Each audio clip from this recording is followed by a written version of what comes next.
तो 6 की के हिसाब से हम समझते हैं चीज़ों को। हमारी एक्यूपंक्चर में और सुजोग में 6 की बहुत इम्पोर्टेंट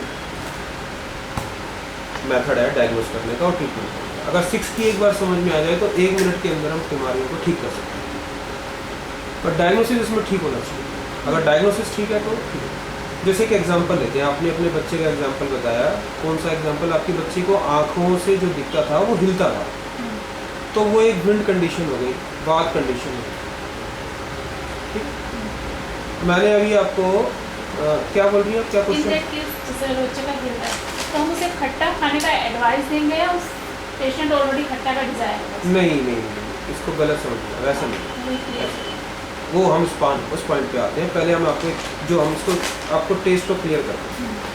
अभी मैंने आपको ये बताया कि अकॉर्डिंग टू 6 की there are 6 kind of taste. एक सॉर होता है, खट्टा टेस्ट होता है, एक चटपटा, स्वीट, कड़वा, नमकीन, इस तरह के 5 टेस्ट होते हैं। और इसी का हीट का ही चटपटा, बहुत एक्सट्रीम चटपटा जो होता है वो हॉटनेस का टेस्ट होता है। इसी तरह से आयुर्वेद में भी 6 प्रकार के टेस्ट हैं: मधुर, अम्ल, लवण, तिक्त, कटु और कषाय।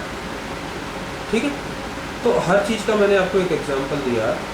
तो जो पेशेंट जिस चीज़ को ज़्यादा खाता है उसके अंदर वो एनर्जी प्रीडोमिनेंट हो जाती है। जैसे कि मैं एक एग्जांपल देता हूँ कि कोई बच्चा, अब छोटा बच्चा है, 10 साल का बच्चा है, तो उसके अंदर तो 0 से 10 साल तक, 12 साल तक वैसे ही विंड एक्सेस में होता है। अब विंड जहाँ जाके अटक जाएगा वहीं की बीमारी पैदा कर देगा। नहीं समझ रहा है?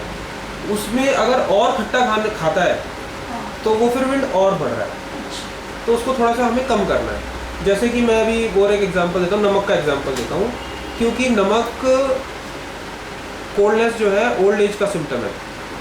ओल्ड एज में कोल्डनेस बढ़ जाती है और नमक खाने से भी कोल्डनेस बढ़ती है। तो आप जितना ज़्यादा नमक खाते जाते हैं उतना किडनी पर अफेक्ट करते रहते हैं और बुढ़ापा जल्दी आता है। आपको इसका एक सीधा सा एग्जांपल मैं देता हूँ। जापान में सबसे कम नमक का कंजम्पशन है और वहाँ पर एवरेज एज सबसे ज़्यादा है। जापान के लोग सबसे कम नमक खाते हैं लेकिन उनकी एज सबसे ज़्यादा है। तो जितना नमक आदमी कंजप्शन करता रहता है उतना ही उसको कोल्डनेस की बीमारियाँ होती रहती हैं। उसको कोल्डनेस से रिलेटेड बीमारियाँ, फीयर्स ज़्यादा हो जाते हैं। ठीक है, उसको किडनी में प्रॉब्लम आ सकती है, उसको ब्लड प्रेशर की शिकायत हो सकती है।